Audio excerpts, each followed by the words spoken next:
is the foundation of Stephen's house. Bobby Kidd can't help but think, what if? If he knew it was going to be as bad as it was going to be, he probably would have went somewhere else. His 6-year-old grandson, ripped from his father's arms and killed during Sunday's tornado outbreak, the youngest of 23 victims. You know, you lose a grandson, it's very hard. In this small community of Beauregard, Alabama, there's only one shelter inside a church. You know, the drive from here to Providence is probably 10 minutes at the most.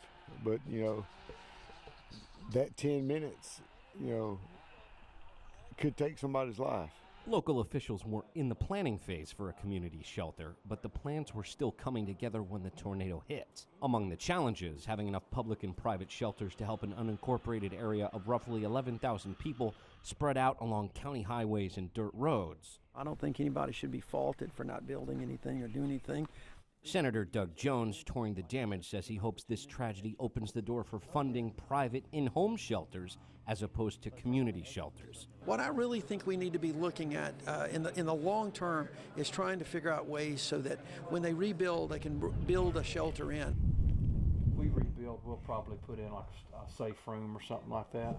Thomas and Tracy Shipp survived the storm sheltering in a bathroom. About as quick as it started, it left. He says he wouldn't have time to get to a safe place outside of his home. Oh, we wouldn't have had time. You wouldn't have had time? No. By the time you knew what was going on, if you'd have had to go a mile or two up the road, you wouldn't have had time. But, you know, time's going to heal everything. But this one grandfather who lost his grandson says the current situation is unacceptable. You know, I'm not going to say if there had been more locations for people to go to that, you know, lives wouldn't have been lost.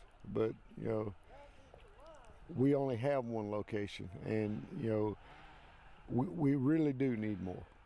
Federal grant money helped fund the construction of hundreds of shelters after a deadly tornado outbreak in 2011. People in this devastated community hope more shelters will someday save lives. Joshua Plogel, The Associated Press, Beauregard, Alabama.